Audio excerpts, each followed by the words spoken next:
MVP.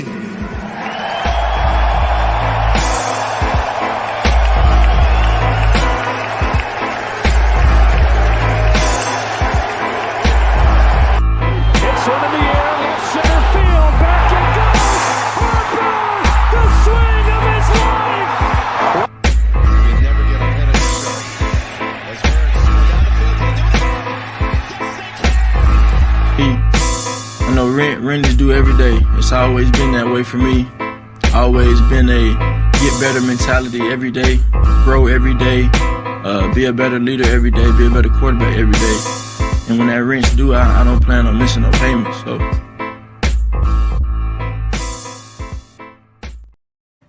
Welcome, ladies and gentlemen, to 3 in the Keystone, episode 107. I was very excited to jump on tonight's show because it's been a few weeks since we've had a full team. Obviously, I missed 2 weeks ago, and Chris was out last week. But as you can see, I'm the only one in the room. Al Ryan will be along a little bit later tonight. And Chris, I'm not sure where Chris is. I'm imagining that there are some baby issues in the guest household, and he will be along shortly as well. So you will get the full experience tonight. And speak of the devil, man, was I improv in there, bud? Sorry for the tardiness. There's All been right. there was some things going on here in the at the guest household, but we're ready now to talk some sports and do what we do best here on three in the Keystone. Can't control that type of stuff, man. I know what you're talking about. Well, that had nothing to do with the children. That was with me. One of those issues. Yeah. I hear you. We'll let people use their imagination for that one. I'm sure they are. All I know is I could have sworn I saw Thanos in the bathroom earlier. So I'll just leave it at that. I don't even want to question like what that means or references. But we're gonna just Chris saw Thanos in the Maybe I was Thanos. I don't know. Listen, there may be some Thanos references later tonight if you stay tuned for segment 3. Big Thanos guy. We have a big show for you guys tonight. We're going to talk Phillies in segment 1, some trade deadline primer. We're going to get into our NFL divisional previews with the NFC and AFC South in segment 2. And then segment 3, we're going to talk about people, items, things that need to resign / give it up. So big show for you tonight. Chris, it's been a few weeks since we've talked, so I'm excited to get into it with you. Let's start with our Philadelphia Phillies. They've lost consecutive series now against the A's and the Pirates. Mm-hmm. Obviously with the All-Star breaks in between them.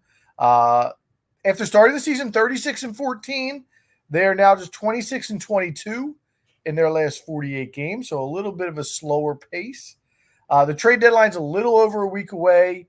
The Phillies are almost a lock to make some upgrades on that team.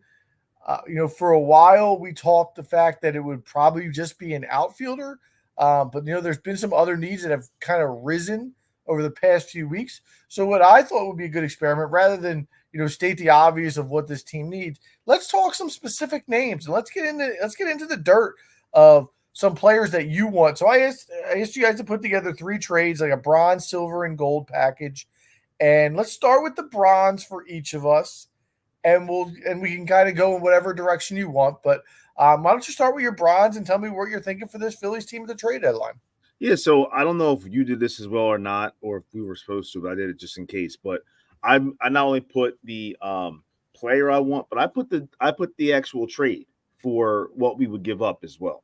Okay, I didn't do that, but I can talk about the price tag. Yeah, that's fine. That's fine. And it's just obviously us not being connected well to the minor league system in terms of, their depth charts and things like that. Like, it's just all shot in the dark of a guess. But still, we'll see. I kind of wanted to have a little bit of fun with it. So my bronze is Tanner Scott. All right. Now Tanner Scott. Now let me actually say before I even say this. Originally, Tanner Scott, as well as any reliever, was not on my list. All right. I originally did not have him or any other reliever on there because I just thought we would be okay in the bullpen based on how the year was playing out. However, the last couple weeks now, I've gotten a little bit nervous. And I'm really nervous now by what Jose Alvarado had said to the media. I'm not sure if you saw that. yesterday when he basically said, like, I'm just kind of I'm going through some things right now. I don't know. He sounded like there was a bit of uncertainty to him in terms of explaining his issues. So for me, obviously Alvarado being a lefty and an elite reliever. Right now he's not elite the last couple of weeks, but overall he's an elite reliever. Any team would love to have him. But hopefully he gets his stuff together. But in the meantime, another lefty reliever would be Tanner Scott from Miami. So these guys are all coming with price tags. Now, I'm not one to give up a lot for a reliever. Unless they are a generational talent that also can have a little bit of diversity in what they can do for you. So for Tanner Scott being a guy that's just straight up a reliever, could be a closer, but probably on just back end reliever, I'm going to give up Christian McGowan and Robert Moore. So now you're probably saying to yourself, for those that are listening, unless you're really well connected to the Phillies minor leagues, who are these guys? So Christian McGowan is the 15th ranked player in our system. He's an A-ball right now. He's projected to come up in 2025, actually. So he's projected to be a fast riser. He's a right-handed pitcher. And then also Robert Moore. Robert Moore is the 25th ranked player. He's a second baseman, also plays shortstop as well. He's currently in Double-A. Small guy, 5'7", only about $170 soaking wet. But my thing is, when is he going to ever get here? We got Stott, we got Turner blocking the path for a guy like that. I don't really see much of a chance for him to really make this team ever, if he ever projected to a major leaguer.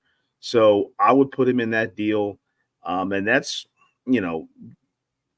roughly around what I would look to do is give away, two, I don't want to say mid-level. They're probably a little bit more than mid-level, but two prospects that aren't like elite prospects in our organization for Tanner Scott. All right. For my bronze, I'm in the same boat, Chris. I actually, over the past few weeks, have thought now that the bullpen is a bigger need than the outfield. And my thought is, and I just think back to the experience we had last year in the playoffs where we were bringing in relievers and we just had no trust.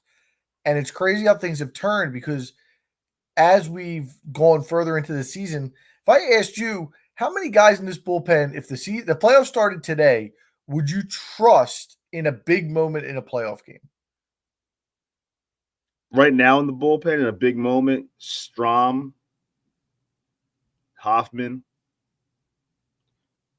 Kirkring.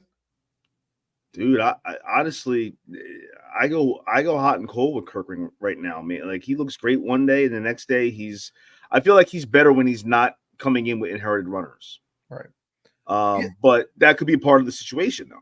Right, and I think that's my point. And even Yeah. as good as Strom has been, he's leaked a little oil the past, kind of come back to earth a little bit. I still do trust him, but I think you're right. Outside of those two, and Kirkring is the X factor. You can't trust Jose Alvarado right now. And I don't care if Gregory Soto gets every batter out from here to the end of the season. If I put him in a big moment, I'm still nervous. So to me, go on. I'm sorry. I think I need two arms in that bullpen just to be safe at this point. So my bronze level trade is two guys who are actually closing right now, currently in the same division, who may be available relatively cheap given who they are. And they both have had good years. The first one's Kirby Yates in Texas. Big Kirby Yates guy. I like him a lot. 1.02 ERA this year, 17 saves for the Tigers. He's 37 years old. He's an unrestricted free agent at the end of this year, so should come relatively cheap if he's a rental. I'm not sure if Texas is buying or selling at this point, but they've kind of just treaded water after winning the World Series. And the other name is Carlos Estevez for the Angels. Don't love him as much as I like Yates, but listen, I'll take another arm if I can get it cheap. 2.53 ERA, 18 saves for the Angels. Two arms from the right side. Like you said, Chris, with Tanner Scott, a lefty, maybe a little more ideal, maybe more to come from me on that in a minute. But so for me, I'm trading for those two guys. So it's two different trades, but that's my bronze acquisition is those two guys at the deadline to bolster this bullpen. Well, and you said Estevez, that was from Anaheim, right? Or And LA Angels. I'm dating myself saying Anaheim. no, it's all right. I mean, hey, let's be honest. We all think Anaheim when we talk about the Angels anyway. So, but we know that they have a little bit of a pipeline with the Phillies, right? A little bit of a connection. Dombrowski's made a move or two with them in the past as a Phillies GM. Very possible. So you think two arms, huh? That's surprising to me. Now, what about this though? What if one of those arms was in house? Who are you thinking there? So what if you put like for instance, if you put like a kid like Phillips in the bullpen? He's looked really good in that starting spot, but for the sake of maybe keeping him up here, maybe you put him in like that role where you kind of had Zach Eflin 2 years ago, where he's a starter by trade, but because of his stuff, maybe you put him in the bullpen and have him as a long reliever or someone that can get you some outs when you need him at the end of the game. I don't know. What do you think about that? This team is too far along and too much of a contender for me to be taking shots in the dark with Phillips. I like him. I think he's pitched well. But again, big spot playoff game. Is that the guy I want on the mound? I'd still rather like to see if I can go get somebody who has a little bit more of a track record or a power arm who has been a bullpen reliever. Yeah. He does have a dog. He has some dog in him, which I like. He's got some fire, which is I'm always a big fire guy. But I think that, like you said, man, it's getting to that point where you might be right. Now, Kirby Yates, I was saying while you were talking, I'm a big Kirby Yates guy. A fan of his from when he was with Atlanta and different teams around. I mean, he's been a really good pitcher for a while now in that role. And I don't know if the Rangers are going to be selling right now. Just like you said, that's one reason why I didn't put him on my list. But I mean, he's got filthy stuff, and he's a veteran. He's been through things. 1.02 ERA. I'll take that for sure. Yeah, he's been great this year, and he's closing, which gives you again. I think Hoffman's kind of going to run with that role, but I think Thompson would rather have Hoffman in that flex power role where if he needs outs, he can go put him in a tough spot because he's proven to be able to do that. So I think if you can get somebody who's closed games, maybe Yates slides into that role. And I'll tell you another thing, man. And we've talked about this before. Like, I'm old school. I need a guy I know is the closer. Okay. And I think these guys are the same way. It's hard to really come like they were warming Alvarado up the other day in the 7th inning. Didn't end up bringing him in until the end of the game. But I'm like, the guy was warming up in the 7th inning. Then he ends up getting put in the game in the 9th inning. So he's trying to close it. Like mentally and emotionally, that's like a little bit of a roller coaster for some guys. And I know if it was me playing in the bullpen on a team, I would want to know my role. I want to know, like, all right, if I'm a closer, I'm not going to be needed unless it's 2 outs in the 8th or right in the 9th inning where I'm supposed to be. I'm not worried about warming up in the 6th or the 7th inning in case there's a bunch of lefties coming up or this happens and that happens. I hate that. I'm an old school dude. I like your closer is your closer, whether he's left-handed or right-handed. You trust him enough. He's filthy to be able to get guys out either way. Put him in that spot. I'm with you. I'm the same way. I mean, I think that's old school, but I think we've seen enough now the past 2 postseasons that Thompson's not going to do that. Exactly. You're right. And that's it's frustrating to me, but like it's so annoying. But I mean, there's a lot of things about new age baseball that's annoying to me, but that's a whole nother conversation for another day. Okay. All right, let's go to your silver trade. So I was saying about how I wouldn't give up a lot of guys for a reliever unless they were a generational guy. My number 2 guy, you probably know where I'm going right here with this Seltzer based on my description, is a guy that could be a generational guy, and that's Mason Miller from the Oakland A's. Mason Miller is at this point right now, a former starter who they turned into a reliever and now their closer. He's got 15 saves, but more importantly, he's got 70 strikeouts as a close. I mean, we're just at the midway point of the season. This guy is just mowing dudes down. We saw him for a little bit when we played Oakland a week ago or whatever it was, and he came into the one game and he looked legit. and I text you and Al about being in on a trade for him and Rooker together. The only thing with Rooker is he can't play the field. Apparently, Yeah. he's like Schwarber out there, so we don't need that. But he's got a bat, Rooker. I think he's an underrated hitter. But Mason Miller is legit, man, and I like the versatility because even if they're for whatever reason they decide to change up and make him back to a starter, I mean, with the junk he has, he possibly could still be an elite starter as well. So I'm willing to give up some nice pieces at this point to Oakland, which Lord knows they need, to get Mason Miller. Also, I want to keep him away from any teams that are going to be in our way to get this title because he is a well sorted out dude that a lot of competitors are going to be wanting to go after also. What do you think about that? Yeah, I think Miller's good. I think that because of the team control, That's the another price on him is going to be a little too high for me to spend on a closer. I do think he's elite, but he has had some UCL problems somewhat. I think 2 years ago had some he did. issues, did not get the surgery. So there's some injury concerns there.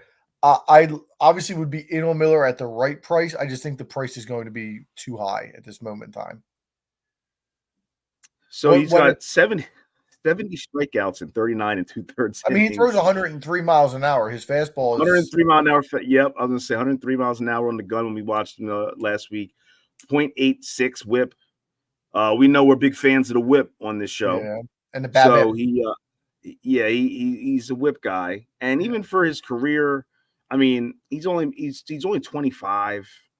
He got elected to the All-Star game this year. What were you giving up to get him in your deal? So in my trade, I'm going to give up a guy who we really thought a lot of for a couple years now, but it's not really coming through from this year. I'm going to give up Mick Abel. I'm going to give up Brian Rincon, and I'm going to give up Griff McGarry. So they're going to get two starters in McGarry and Mick Abel. Now, those two are two guys that are going two different directions. So Abel was a high prospect, one of the top prospects, along with Andrew Painter. Hasn't had a great year. McGarry, a big-time prospect, has actually corrected a lot of things and has kind of gotten back onto the wagon and has been doing some good things recently. So those are the three guys that I'll give up. Also, Brian Rincon where is he at here? Brian Rincon is the 7th rated prospect in the Phillies organization. Again, he's a shortstop. So he's only 20 years old. I don't know where he's going to ever fit in this organization with the guys in front of him. He's a switch hitter, hits for a little bit of pop, but I mean, he's got a really good glove, projected to be in the major leagues in 2 years. I think that would be a competitive offer. I don't think it gets it done. I think it's Really? you're giving up Crawford, Miller, or Painter to get Mason Miller. Well, so right now, Abel is 5th, Rincon is 7th, and McGarry is 10th. So they're getting 3 top 10 prospects from the organization in that trade. You think that still wouldn't get it done? I think the kicker is, again, Miller is under team control for, I think it's 5-6 years at bargain basement pricing. If you can get a closer at that price, there's no real reason for Oakland to move him at this point unless they get something that's blue chip prospect. And I don't think any of those guys are blue chip. So you think it's going to take one of the top 3 to get him out of there? Yeah, I do. I would not do that. If that was the price, then I would have to fold. I wouldn't be able to give up any of those 3 guys. All right, and that's kind of where I was. Like I said, I thought the price was going to be too high. And we'll see come trade deadline if they end up moving him what the price actually is.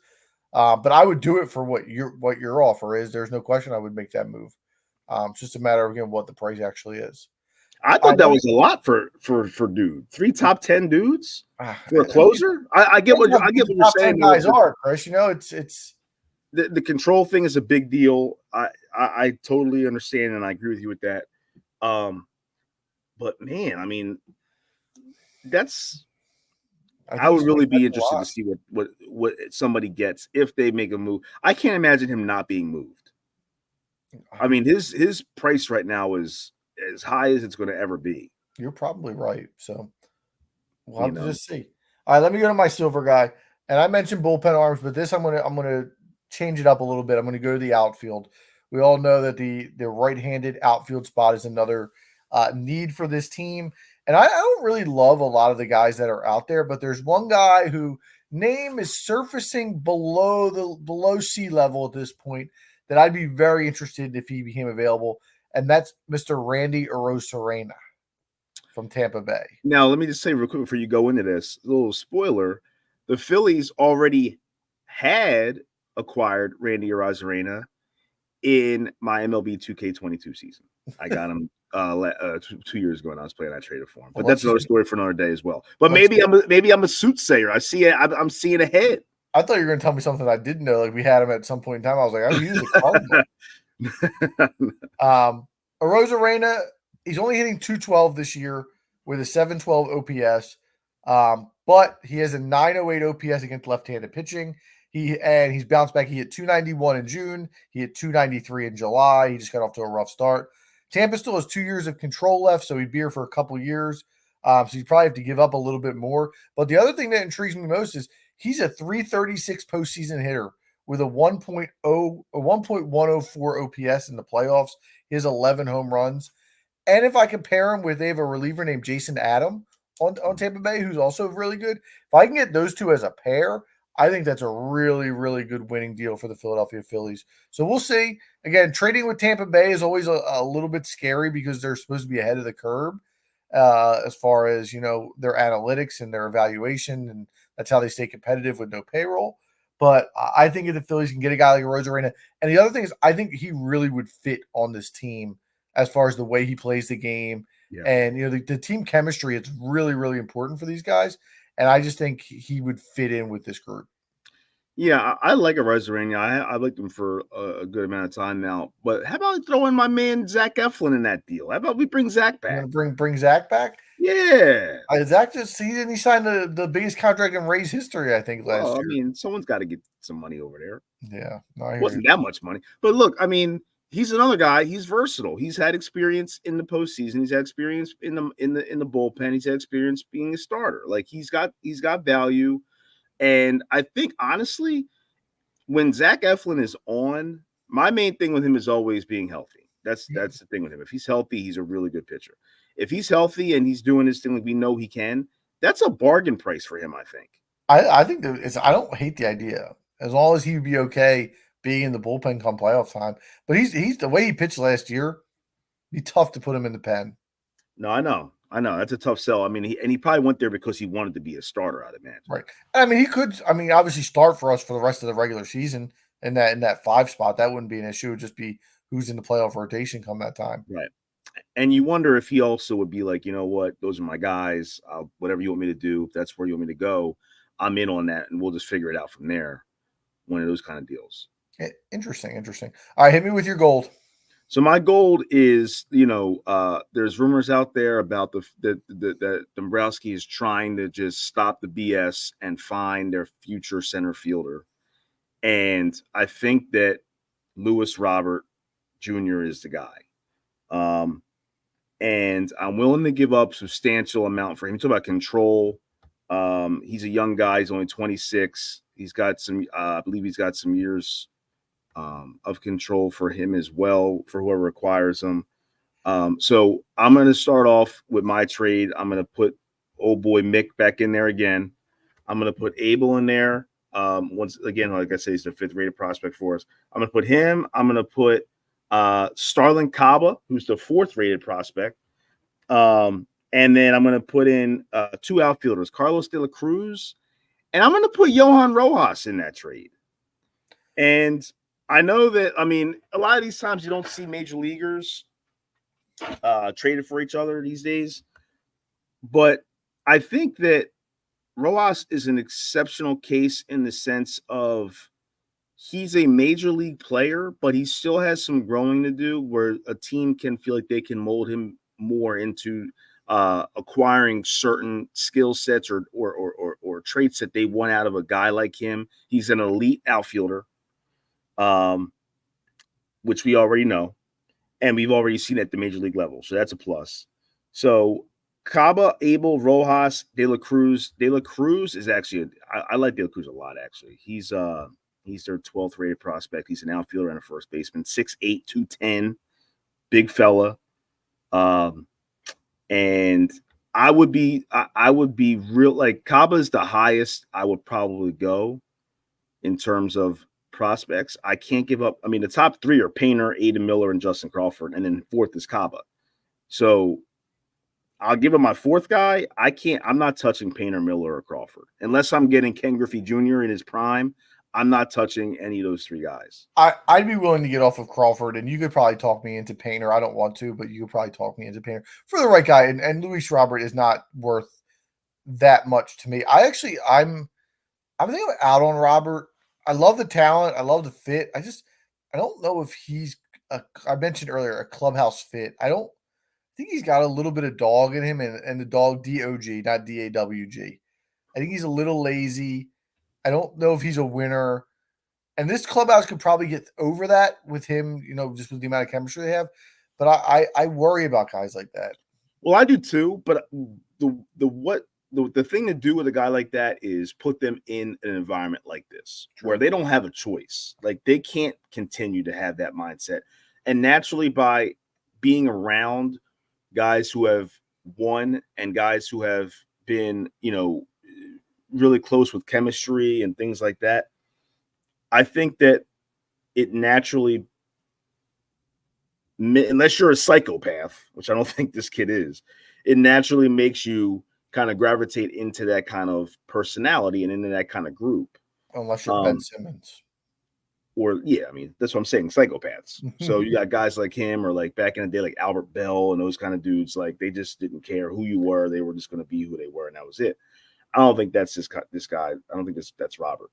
And also, you could argue like, well, Crawford's an outfielder, so you're swapping an outfielder for an outfielder. So you're not really losing a lot by trading Crawford because you're getting Robert back.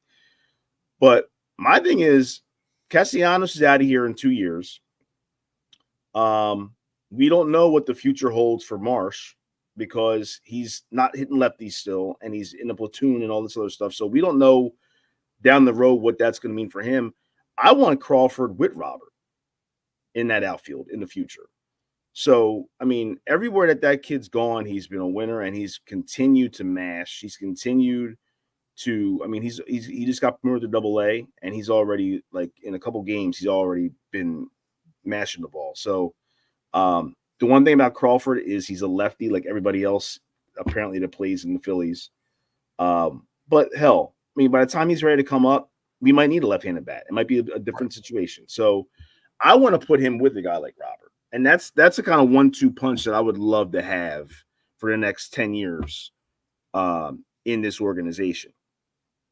All right. So keep your eye. I mean, Luis Robert he's the thumbnail on our video tonight. So he's, obviously a guy that's going to be available, and it's going to take the right price to get him.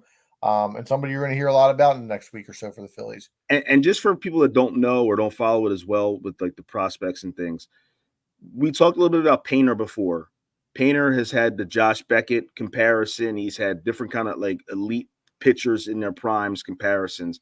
If it's not going to work, I want to say we at least tried it and it didn't work with us. I don't want to be like, oh, yeah, we traded him to the White Sox and now he's the best pitcher in the American League. I'm not interested in that. Aiden Miller, number 2 prospect, have heard that he's the best Phillies third base prospect since Schmidt, which is saying a lot, not only because Schmidt is arguably a top 10, top 15 player, maybe of all time, but he's definitely the best third baseman of all time. And that's also including a guy by the name of Scott Rowland that was here after him. All right. So that's saying that they believe that Miller might be even better than Scott Rowland, who, by the way, is also a Hall of Famer. Yep. Same thing. I want to see him grow here and not somewhere else. I've seen a few Aiden Miller clips. I'm in love with his swing, and I hope they don't give him up because I think he's going to be a monster. Let me hit you with my gold, and it's not as sexy, but again, similar to my bronze, it's 2 separate trades to bring in some guys here. I have Tanner Scott as a part of it. You touched on him in your bronze segment. Again, lefty power arm, 1.27 ERA, a 1 whip, 48 Ks in 42 innings. He does have some control issues, but power left arm. If Alvarado continues to shuffle, he can easily step into that role that Alvarado's been in the past few years. And my other trade would be with the in the division with the Washington Nationals. And I mentioned that Lane I thought Thomas. so. It's a two-player deal. Lane Thomas is part of it. Yeah. But the other part is also going to be Kyle Finnegan. I mentioned that I thought two bullpen arms were important. I see you there. Kyle Finnegan, 2.32 ERA this year, a .98 WHIP, 44 Ks in 42 innings, 28 saves. He's been good for them. Well, no, and he's decent. The reason I'm laughing is because Finnegan is it seems like every time he played the Nationals, he pitches. Yeah. It's like that guy, like he just has like a rubber arm. He just goes out there. They're like, get Finnegan up. Finnegan ready? Bring him in. Like he's just that kind of guy that they have. And he's been really good, and he's gotten better. Yeah. He's gotten better from last year and even before. Like he's starting to turn in a little bit of something, and that's on a team that's mediocre at best. So the only thing is, how is he going to perform on a team that's looking to win a World Series? You got to ask that question about any of these guys, though, because they're all on bad teams looking to be traded to a contender. So, but again, the point is, if we're able to get Tanner Scott as well, Finnegan can fit into that role that's like the sixth inning. You know, that somebody falls out of the game early, the fourth, fifth inning. You know, you're pulling a guy early in the playoff game where he may not be pitching in the ultimate pressure spots that a back end of the guy would. And Lane Thomas, just to touch on him briefly, 28 years old, so still a young piece. Left-handed pitching, 329 with a 932 OPS this year. Has just mashed left-handed pitching. Has not really hit righties well, but that's a perfect platoon guy to have go out there with Marsh in left field. 25 stolen bases. He's got range. The only thing that's sneaky is like his defensive metrics are really bad, which is surprising because he's got good speed and he can throw. But for some reason, his defense does not measure up per the analytics. So we'll have to just check that out visually. But I think he'd be a really good platoon guy with Brandon Marsh in left field. And then, but that's the thing, though, man. I don't know. I don't like these platoons, man. Like I feel like if you're a true World Series contender, you really don't have these platoons. Like the 93 Phillies were platoon city, baby. They had Duncan, Mordini, Chamberlain, Eisenreich, Thompson, and like everybody. Yeah, that team was totally interchangeable from like top to bottom. I think you could have it in certain spots. Yeah, but I don't think that. I don't know. I like when you have a platoon. It's hard to get into a. I would think it's hard to get into a rhythm for those guys, especially if you're in the postseason and there's adrenaline's going and this and that, and it's like, oh, you're not playing anymore because you got lefty, or you're not playing because you got a righty. It's just what? Tell Brandon Marsh to start hitting left-handed pitching. You don't have to worry about. I agree. Everybody loves Brandon Marsh. I've been saying that he can't lefties. I can't play him. Speaking of Brandon Marsh, gentlemen. Oh. I just returned from Jackson's end of the year travel baseball party, and the moms on the team, they got all the boys signed baseballs by Brandon Marsh. And listen, he's an awesome dude, and I think that's a cool thing. Awesome guy. I would have a drink with him, hang out with him. I just feel like he's got to get more consistent hitting these left-handed guys so we don't have to have this damn platoon. Well, I mean, he's not getting the opportunity now. It's pretty much set in stone, I think. They've given him chances. He hasn't capitalized. Weston Wilson is getting the starts now. But they never gave him chances like for an extended amount of time. It's always been for like a month here or a few weeks there. I agree. I think he is what he is, man. But let me ask you one more question, Seltzer, about this before we move on. What do you think about Andrew Chafin from the Tigers? I'd be okay with him. Like him, don't love him. You talk about 93 Phillies? That dude would have fit right in with that 93. Oh, big time. Big time. 6'2", 240, big mullet, mustache. One more question to round this up before we wrap up segment one. What's more concerning to you the rest of the way? Bryson Stott's offense, Trey Turner's defense. Honestly, for me, it's Stott. We joked before about the whole, new dad thing and how that can affect you mentally and things like that. And I think that's clearly an issue for him this year. I really do. He just looks like he's not. I mean, there's been times, especially in that Oakland series, there was times where he was swinging at balls that weren't even close. And I'm like, you're clearly not thinking about this at bat. You're thinking about something else.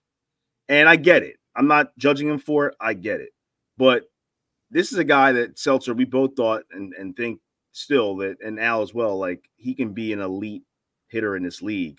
And right now he's batting like 230, and they swear it's on a platoon at second base with him and Sosa, but we're kind of there at this point. Listen, when you come out of the All-Star break and you're not starting the first game, it's a platoon. Right. And I don't know. I mean, I think they should just shoot everybody straight and be like, listen, he's a young player still. We're trying to get him right. He'll be fine, but we got to ease him back into his rhythm. In the meantime, Edmundo's going to get some ABs. I'm fine with that. I'm a big Sosa guy. Love Sosa. I'm fine with him. I trust him in games. But of course, I'd rather have Stott, and I'd rather have Stott batting 280, 290, instead of 230. And the thing that sucks for the situation is, I mean, Sosa was so good when Turner was out and has continued to produce, afterwards. And you look around again at the position Sosa plays, they're not going to take Turner out because he's killing. No. They're not going to take Boehm out because he's killing, although he was in a little funk coming out of the All-Star break. And they're not going to take Harper out because he's killing. So the only guy that he can play for is Stott. So if you want to get him at bats, that's the way to do it. Right. 100%.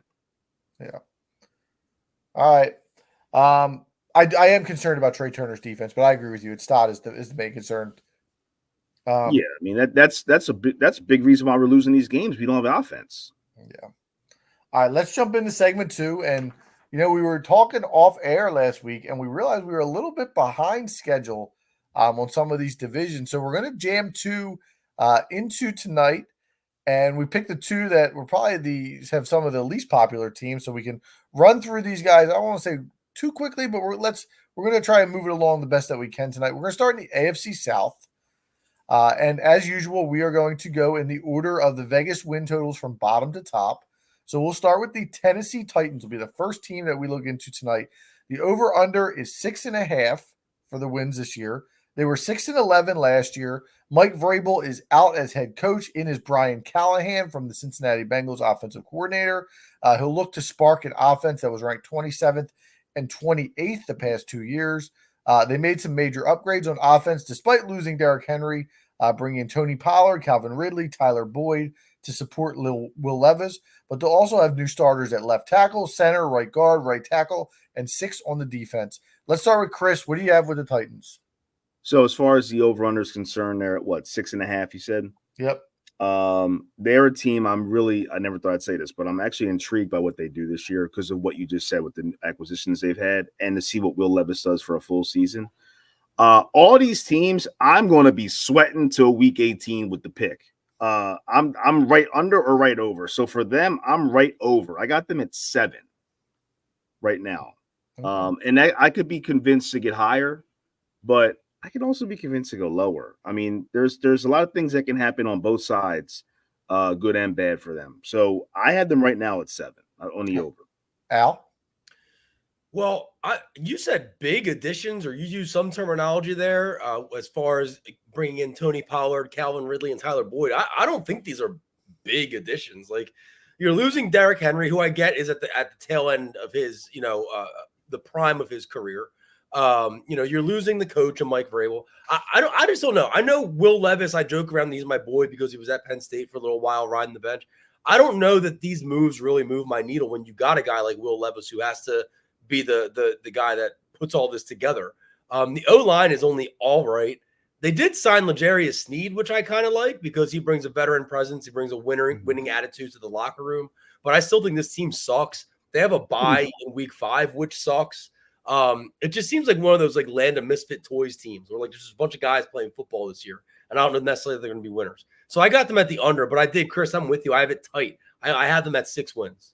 And that's a great point, Al, you said about the misfit toys, because it's like they could all mesh well together and play phenomenal and surprise people, or they could all be like the 2011 Eagles who had no idea how to play together, Right. And it's a disaster.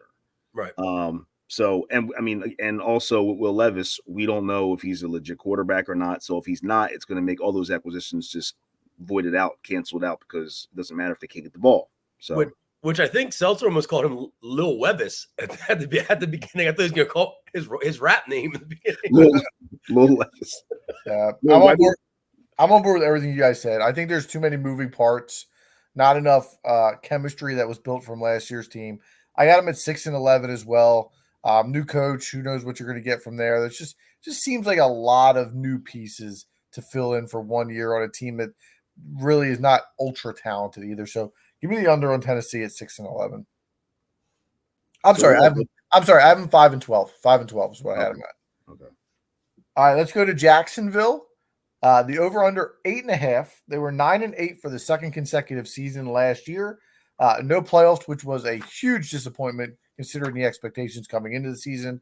They lost 5 of their last 6 down the stretch. Trevor Lawrence, 21 TDs, 14 interceptions. Now, as a NFL quarterback, is 20-30 is his record. 58 touchdowns, 39 interceptions. Really hasn't lived up to the hype through 3 years. They brought in a couple of Al's boys on this roster here, Gabe Davis and Joey Sly. Big Joey Sly guy. What up, Joey Sly? Al, what are your thoughts on the Jags? I know you drive the Duval wagon. Look, they cashed in for me 2 years ago when I took them to win the South and what was supposed to be a bad year for them. We've been trashing Trevor Lawrence for the better part of 2 weeks now on this podcast, talking about how his numbers are comparable to Daniel Jones. They were 8-3 before, you know what I mean, he started to get injured and the team kind of started to fall apart offensively. Calvin Ridley's gone. The O-line situation is not great. They also, you didn't mention, Seltzer, they signed Eric Armstead to complement Josh Allen, which now in my eyes, that potentially could be the best pass rushing duo in the league. I think this team is still just good enough, not great. They have back-to-back games overseas in October again. I got them over. I have them over with 9 wins, so just barely over the number. Could they win 8? Sure, but I think they're good enough to win 9. Yeah. Also, Al, there's a lot of what you said that I agree with. In terms of Josh Allen, so he probably got tired now of being called either the other Josh Allen or the defensive Josh Allen or the black Josh Allen or whatever the other people called him. He's now Josh Hines Allen this year. Right. So he's changed his name or adjusted his name. But they got Brian Thomas, who is potentially going to be a very underrated first-round pick receiver out of LSU. I like him a lot, but I mean that's not going to move the needle ultimately. I think that the Jaguars, I think Trevor Lawrence, I think Doug Peterson. I know it's sacrilege to say this, but I feel like he's just, aside from the Super Bowl year, he's just a coach that's going to just you're going to win some, you're going to lose some. You're going to have a mediocre 500 kind of team or around that with his teams. And they'll fight hard and play hard, but they are what they are. So I had them around 7 wins, which would be the under. I could see them winning 8. They got a tough little schedule, though. They open up at Miami. That's tough. Cleveland is their opener, and Cleveland's tough. Then they go to Buffalo. Then they go to Houston. They got a tough stretch. So that's the main reason for me for having the under is I just think that they're an average team, but they got a tough start. They got tough sledding in this schedule that they have this year, I think. Yeah, I think of these 8 teams that we're going to talk about tonight, this was the hardest one for me. I was so bullish on them last year, and they really just let me down. I have them 8-9, so I have them under. I agree with you, Chris. I think Doug Peterson, his reputation is kind of soured a little bit. I think he was thought of as one of the up-and-coming coaches after the Super Bowl, and he really hasn't done anything since then. Are we willing to say it's a make? I guess Trevor Lawrence got paid, so it can't really be a make or break year. But another year like last year, and we have to start talking about him being a bust of a quarterback. I think. I don't know if I don't know if I would say that. As a number 1 overall pick. Yeah, number 1 pick, guest. Yeah, that's true. I mean, I get it. I think he's skilled. I think he's not I don't think he's a bum, but I also agree with what you're saying in terms of you got to perform, you got to win. Compared to expectations, he's a starting NFL quarterback, no doubt. It's just a matter of whether or not he's able to take it to the next level that a number 1 pick's expected to. Yeah. All right. Yeah. Let's go to the next one. We have the Indianapolis Colts. Over-under 8.5. They surprised everybody last year going 9-8 before losing the last game of the season, which was basically a playing game to the Houston Texans. They were in the bottom third of the league defensively. But I'll start. I'm bullish on Indianapolis. They're going to get Anthony Richardson back. They got the 9-8 record last year with Gardner Minshew behind the helm, who we learned last week that Al's really down on. He does not like. Trash. But listen, I am extremely bullish. We talked about Doug Peterson. I'm extremely bullish on Shane Steichen as an NFL coach. I think he's going to do a fantastic job with that offense.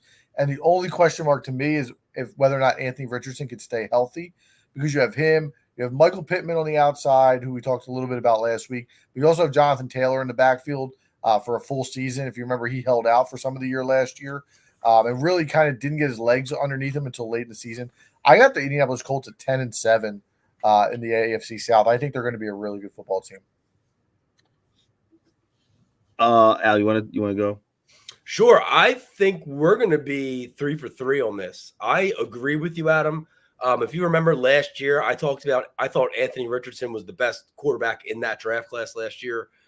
He had 7 touchdowns total to 1 interception in 4 games, which, as you said, they were all without Jonathan Taylor before he gets hurt for the year. Their number one goal has to be his health. They got it down to the wire, right? They lost the last game of the season to Houston, which was basically a playoff game or a play-in game to get into the playoffs. So they were right there. They have a very good offensive line, and they were somehow able to get the first defensive pick in this year's draft with the 15th overall pick, because the first 14 guys taken were all offensive players. So they were able to take that kid, Latu, guess. I don't know if I'm pronouncing that right. You can probably correct me if I'm not. Yeah, Laiatu Latu, right? He's in the bloodline, I believe. He should help out with a very good pass rush that they have already in Indianapolis. Seltzer, I'm with you. I actually am one over you. I have them winning 11 games. Is that your best bet? That's my best bet. All right. Best bet. Straight cash, homie. I'm actually going to go on the other side of this. Woo! I'm going to go with the under here. I'm going to go with 8. I'm going to slide right into the 8, into the under there. Here's my thing. I like the Colts. Everything you're saying, I don't disagree with as far as Richardson. I like Richardson. I think that with Steichen, he can make him like Jalen Hurts 2.0. The problem is, what does that really mean at this point? We don't really still know yet. And also, they're like, listen, the AFC South, for as boring and as beat as this division is, they give these brothers tough. Like, they open up at Houston in a division game. Then they go to Green Bay for their home opener, fresh from Brazil. Then they host the Bears in week 3. And Pittsburgh is Pittsburgh. We'll see what happens with that. And then they go to two straight divisional road games with Jacksonville and Tennessee. So they could start off bad. And if Richardson gets banged up again, they might have some issues. So I don't trust him yet to be healthy a full season. I know I'm not saying that the guy's been, hurt every year of his life, but as a rookie coming in, it's a whole different ballgame. These are grown men. I mean, even though the SEC is a big-time conference, this is still the NFL. It's a way different ballgame. So the hits are harder. The guys are faster. We guys hope he stays healthy. If he stays healthy, I think that you guys will be right. If he misses a couple games, even if he misses 2 games, that under could slide right in. All right, so 2 overs and an under there. Let's go to the last team in the division, the Houston Texans, over under 9.5. They were 10-7 last year. They won the division and a playoff game before getting stomped by Baltimore in the divisional round. CJ Stroud, an absolute revelation for this team, and DeMeco Ryans' first year as a head coach was fantastic as well. The previous 3 seasons before last, they'd only won 11 games combined. Add in Stephon Diggs, Nico Collins, and Tank Dell. Joe Mixon is now in the backfield as well. They had Danielle Hunter on the defensive side of the ball. This team seems to be poised for another breakout. What do you think, Al? I mean, I like them. They're a very good team. You talked about the additions. CJ Stroud is a great quarterback. He proved that in 1 season. I don't expect them to take a step back, despite the fact that they do have to play a little bit of a more difficult schedule this season because they have to play the first place schedule. But I don't see them taking a step back. I see them still making the playoffs, but as a wild card team. I have them hitting the over at 10 wins, so just above the number. All right. they just signed my boy Cam Akers too. I didn't know he blew his second Achilles. Yeah, that's a tough sledding for him. But so the Texans are going to be they're like the fly team for Madden this year. I guarantee you they'll be the most popular team if you play on Madden on the internet and all that stuff with people. You'll be playing the Texans a lot. And they're a fun team, at least on paper, and they are good. I think Stroud's legit. I have them at the over. I have them winning 11 games. I've seen them as high as, there's some publications talking about they think that they'll be in the AFC title game this year. I got to still see if they can go that far, but for the regular season, I'll take the over. I'm always a fan of, listen, if I love the quarterback and I love the coach, I'm taking the over. And that's where I stand with those two guys. I think they're fantastic. I mentioned Danielle Hunter's on the team. They had a second year of Will Anderson. It's another guy that we haven't mentioned on that defense. I think the defense will be much improved. My only concern with this team, is the receivers last year on this group. CJ Stroud, I don't want to say had authority over, but like they were young, they were rookies, there were no egos out there. I worry when you bring in a guy like Diggs who has some baggage. Yeah. And all of a sudden, if he starts complaining about getting the ball, obviously they have a lot of weapons out there. Collins and Dell and Schultz, they're all good. If he gets in Stroud's ear and then as a young guy, Stroud feels like he has to start forcing the ball to Diggs, that's a little bit of a concern to me. But I think this team is loaded. I have them at 12-5. They're my best bet in the AFC South. I have them over the total of 9.5. Guess, do you have a best bet for the South, the AFC South? You know what? I forgot all about the best bets, so I'm gonna do one right now on the fly. I'm gonna say, I'm gonna go with the Texans over. Texans over 9.5 be my best bet. Best. Big cash, homie. All right, let's go to the NFC South. We'll run through these guys. We'll start with the Carolina Panthers, over under 5.5. They were 2-15 last year. Still didn't get the first overall pick because of the trade they made. 31st in offense. But I have something I need you guys to help me understand. The Carolina Panthers on defense, they were 29th in points allowed, but they were 4th in yards allowed. I don't know how that made any sense when I was looking at it, unless they just threw a lot of pick sixes. Turnovers? I don't know. I would say turnovers or ball positioning as far as special teams, maybe. Yeah, it would have to be. I didn't check out their special teams stats, but that might play into it. Crazy stat there. Anyway, they haven't had a winning record since 2017. New coach Dave Canales steps in from Tampa Bay. Bryce Young still at the helm. They brought in a couple offensive linemen to help protect him as he was running for his life most of last year. I'll start. I still don't love the wide receivers on this team. I don't love Bryce Young, as we talked about last week. I've got them under. I got them at 4-13. I think they'll be a little bit better, but I don't think there's anywhere to go other than up in that situation. So I got them under 4 wins for the Carolina Panthers. Listen, so they're going to be better this year. They're going to win 3 games.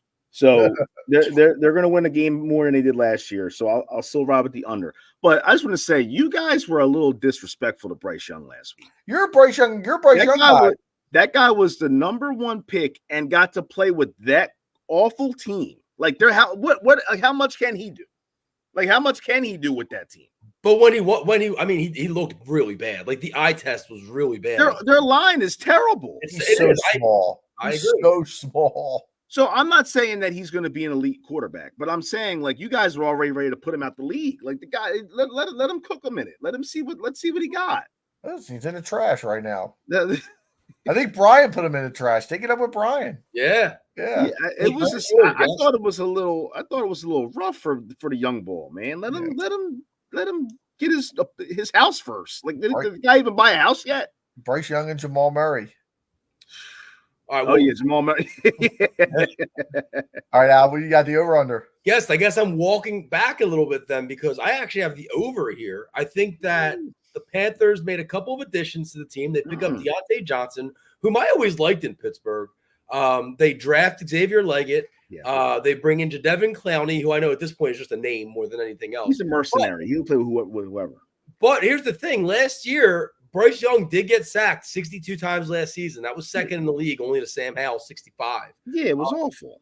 They did add O-lineman help, so if they can play even 25% better, even just a skosh better than to protect Bryce Young, I think they should be a better team. And I think this division is awful. So they get to play the teams in the division twice each. They have a really easy schedule outside of a couple games against NFC East opponents and like a Cincinnati or something like Kansas City maybe.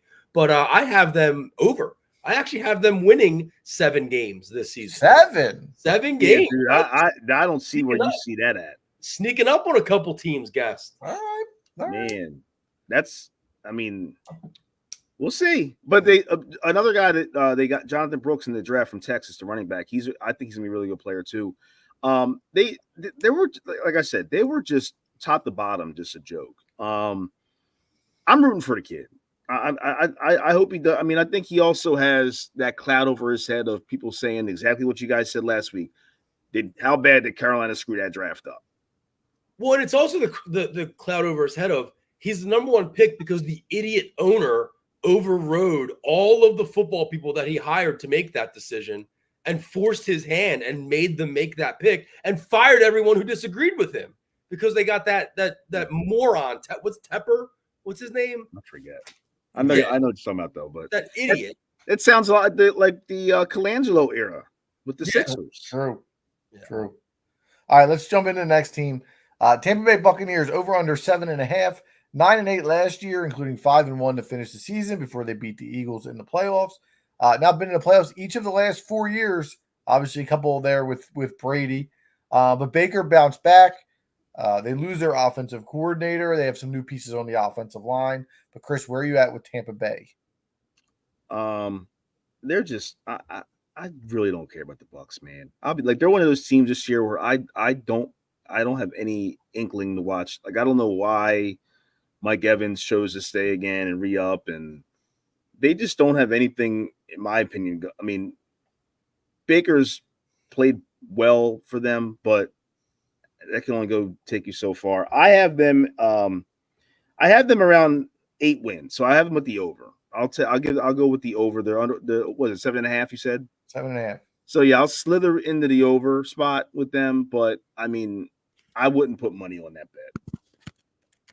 All right, Honestly, I was a little confused by the number, and I'm going to read the line here. I'm going to go under. I have them at 7 and 10. I just thought the number was really low considering how well they played at the end of last year, what they brought back.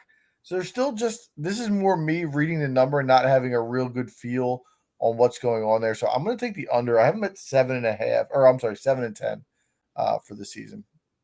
They have a tough first half, and then their second half of the year, and maybe this is part of what you're talking about, their second half of the year, they play the Giants, the Panthers, the Raiders, the Chargers, Dallas, Carolina, and the Saints. Like they have a pretty easy second half, and I guess maybe Vegas thinks they can catch up to the losses that they had in the first half of the year when they play the Lions, the Eagles, at Atlanta, Baltimore, the Chiefs, the 49ers.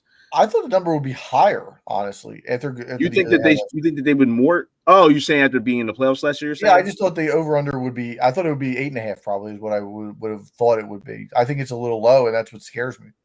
I think they're just not respecting that division or that team really. I mean, just like I just said, I feel like they're not – there's nothing about them that just jumps off the page that says, oh, I need to keep an eye on the Bucs. Yeah, I mean, they were projected to be one of the worst teams in the league last year, so they overachieved for sure. Right, and that's another thing. So, I we'll see how it goes. I could be persuaded either way. I wouldn't bet anything on that team this year. All right, Al, what do you got?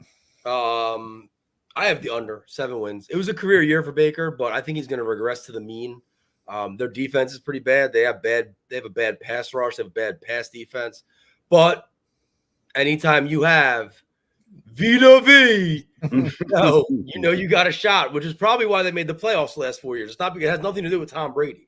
So even though I have the under, if they went over that number, I wouldn't be too surprised. I just think this team regresses to the mean a little bit this year.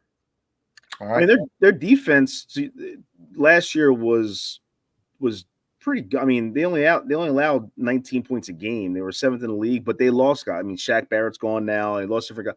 So like that was I felt like that was their calling card last year. And even still at this point, I don't know. I think they'll just be mediocre at best. All right, 2 more to go.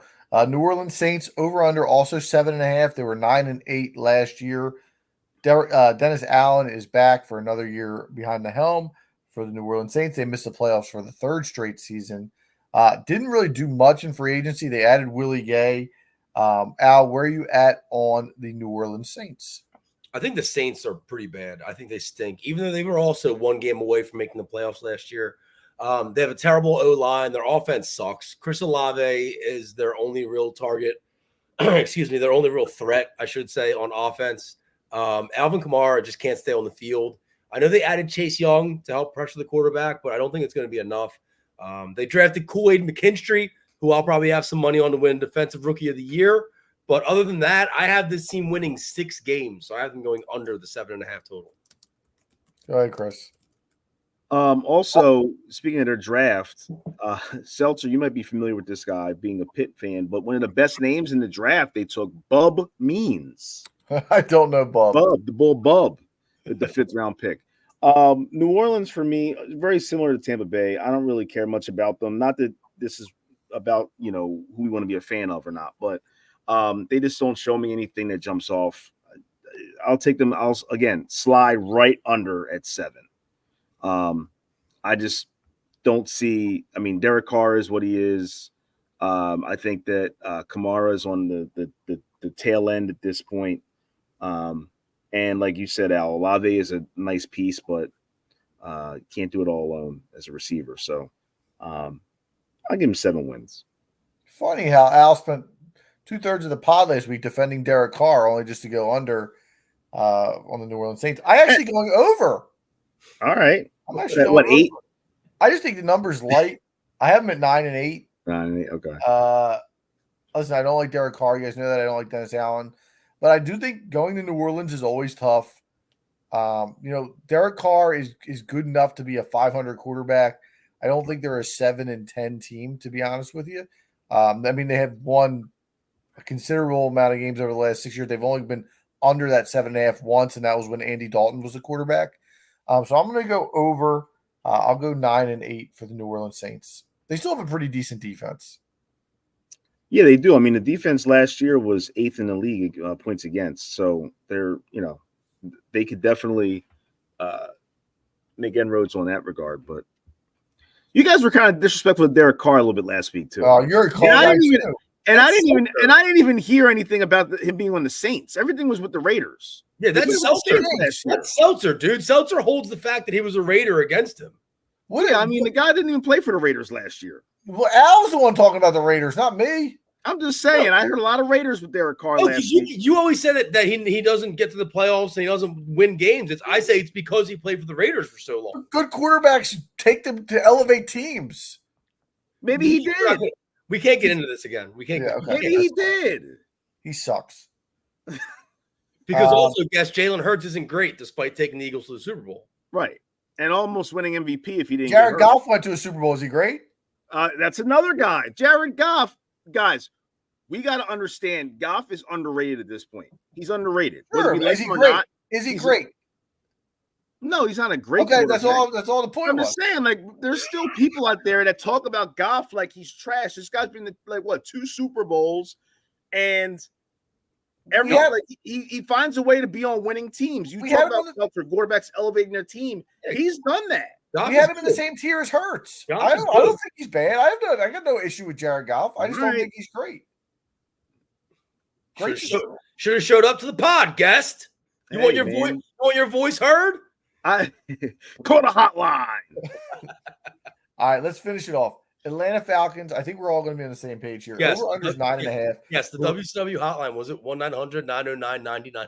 It sure was. It sure was. And speaking of WCW, sorry, Seltzer, hold on. Speaking of WCW, I just watched a dark Twitter interview he had with some rando dude in a comic book store, Psycho Sid. Oh. The little interview saying he doesn't really watch a lot of wrestling anymore, but if he could, he would like his dream match currently would be against Brock Lesnar. Oh, I would love to see that. The Master of the Universe, Psycho Sid. Yeah, a lot of white blonde giants in that matchup. Sid was my guy though. But anyway, go ahead. Let's go back to the Dirty South here. Atlanta Falcons over under 9.5, 7-10 last year. They haven't had a winning season since 2017, and they've actually won exactly 7 games in 5 of the last 6 years. They've made some major upgrades on the offense this year, specifically signing Kirk Cousins, who's coming off a Achilles injury, and firing Arthur Smith, who may have been one of the worst coaches in the NFL, and bringing in Raheem Morris. I'll start with these guys. I'm going over. It's going to be my best bet. I watched a lot watching Red Zone last year. It just seemed like this team was in a ton of games. And if they had either a quarterback or a coach, they would have won at least. I have this, and there was a stretch in the middle of the season. They lost games by 5 points, 3 points, 2 points, 4 points, 2 points. And it just felt like, even again, I mentioned competent coach or competent quarterback, they probably win 3 of those games. And then all of a sudden you're looking at a team that's got 9 wins, maybe 10 wins. They've made a couple sneaky additions offensively in Darnell Mooney, who I think is good, Rondell Moore, who I also really like. We should see more Bijan Robinson and not Tyler Algier with the coaching situation. I got this team winning 12 games, and I think the only thing that keeps them from that is if Cousins is not himself, which could happen. Drinking the Kool-Aid. Yep. I didn't even mention Drake London and Kyle Pitts. Wow. We don't know if Kyle Pitts is any good at this point. Well, I know, because you know what? He needs I think he is. I think he is. I do too. I think he he needs a quarterback. We're going to find out this year. Now, if he's still not, then I think that's it at that point. He's going to burn your fantasy teams again, Guess. I know you're probably a big Kyle Pitts supporter. I'm a big Pitts guy. Probably take him in like the 3rd round. I got. Well, I don't do standard leagues anymore, but I will say I have him in my league dynasty team. I have him, and I would love to get him in Seltzer's league, but I don't know if that will happen. So what is it, an auction draft? You're like Rick Ross, just throwing all the money on the stage for Kyle Pitts every year. I want Kyle Pitts. Oh. No, it's auction is that's a whole nother breed of that's wild. I couldn't do that. But anyway, Seltzer, one thing you didn't mention, one word for the Falcons was defense. They don't care. They continue to not care, and it's going to continue to bite them. I think that they're going to have a good offense. They're going to be a fun team to watch, a fun team to play with in Madden again for those Madden Knights. But I think that team is just so poorly ran. They draft Michael Penix with the 8th pick when they just gave Cousins a guaranteed money to be the quarterback for the next at least 2 years. When Penix is already like 25 or whatever he is, he's an old rookie. And they just don't do anything with the defensive side of the ball. Points against last year they were 18th. They gave up almost 400 points on last year. I think they'll win 9 games. So I think that at that point they will. I think they'll get to slither under you said 9.5. Yep. I think they'll slither under the 9.5 for the under because of their defense. Right. I think they're going to lose a lot of 31-28 games. All right. The Penix pick is baffling. It's awful.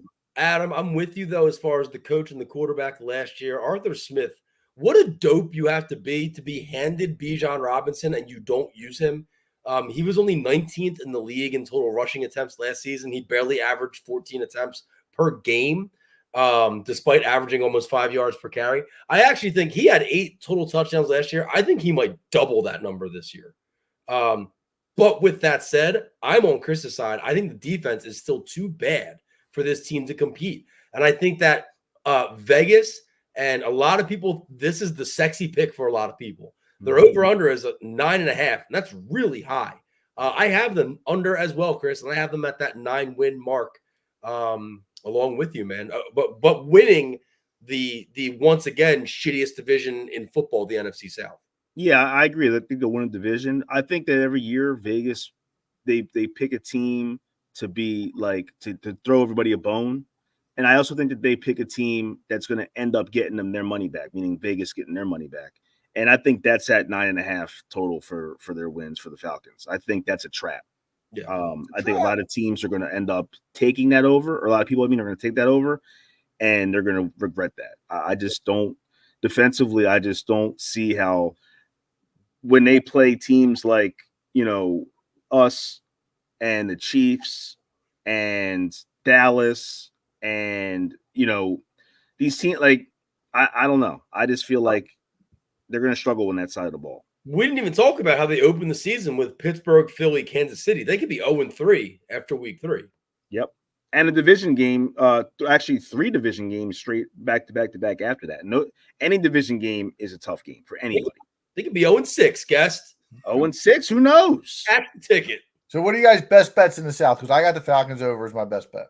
Mine's the Saints under.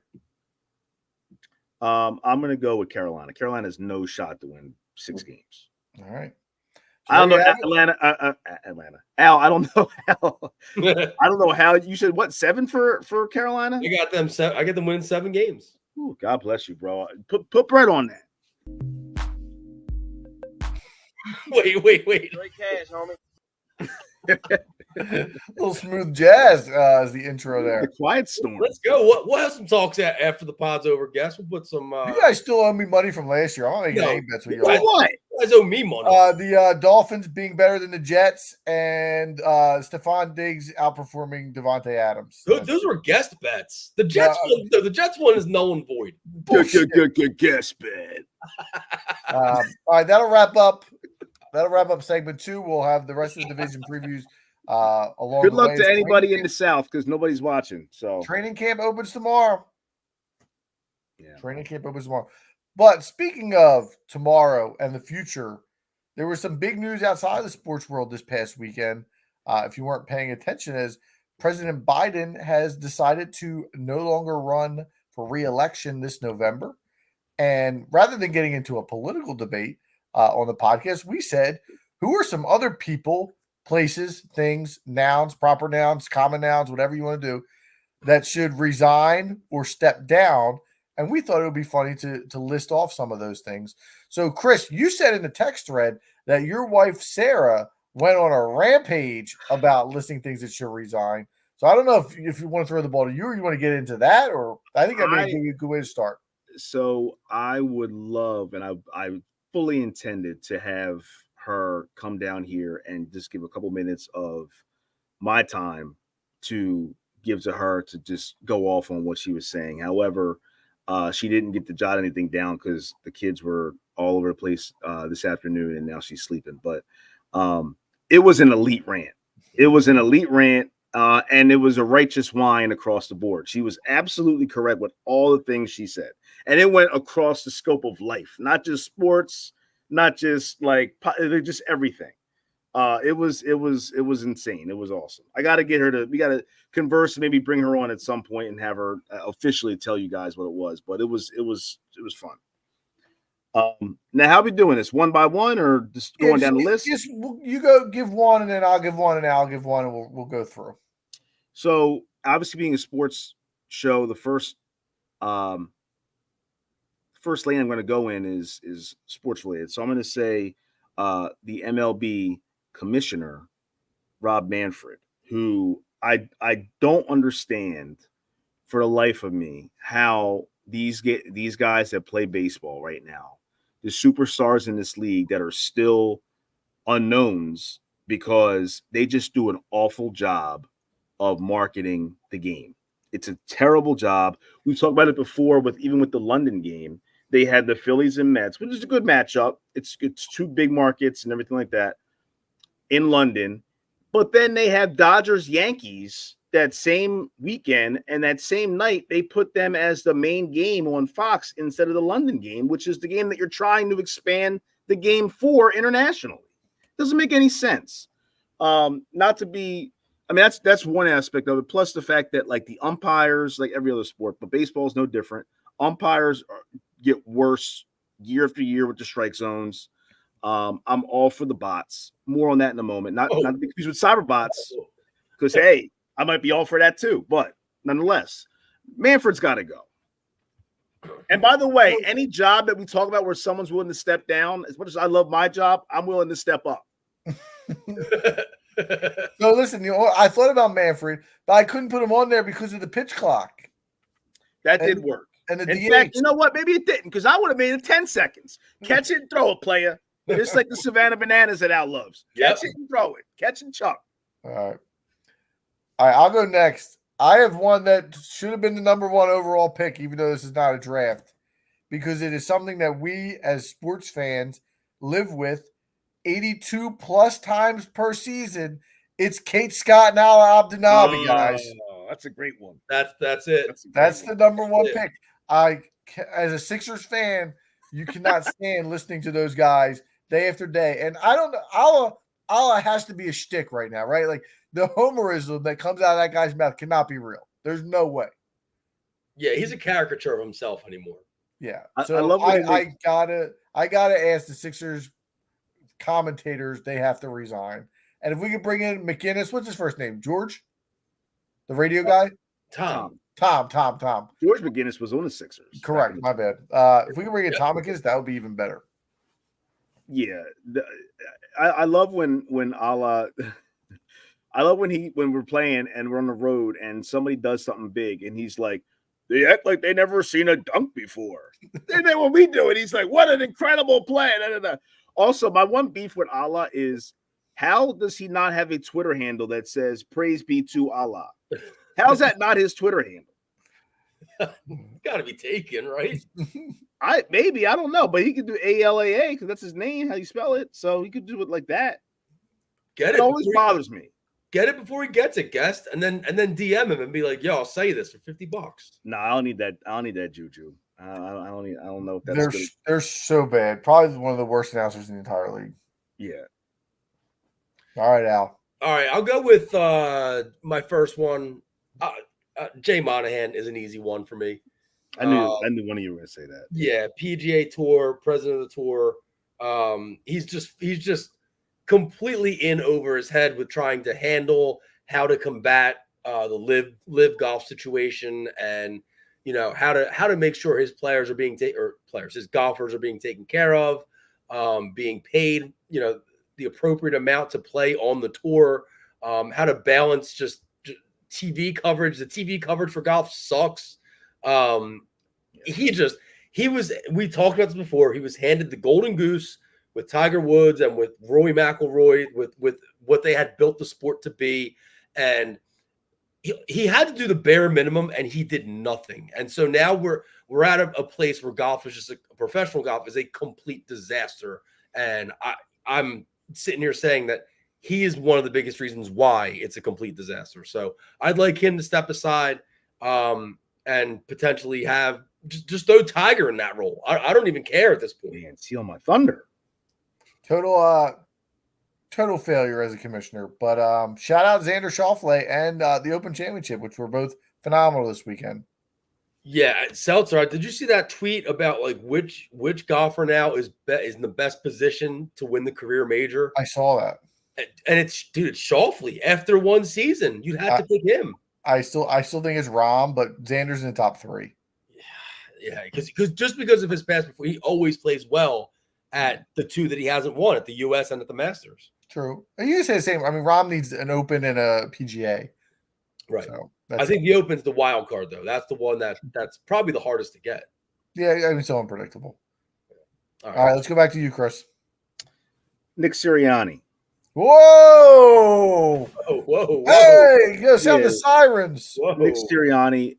There was a report that came out the other day that he was the sources in the locker room said that he was responsible for 100% of the piss poor play calling that happened offensively last year.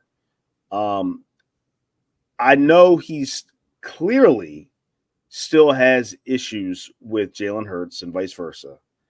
And the bottom line is Jalen Hurts is worth $200+ million. Nick Sirianni is not. The owners and any team in the world is always going to pick the player over the coach. Nick Sirianni should have been fired after last season.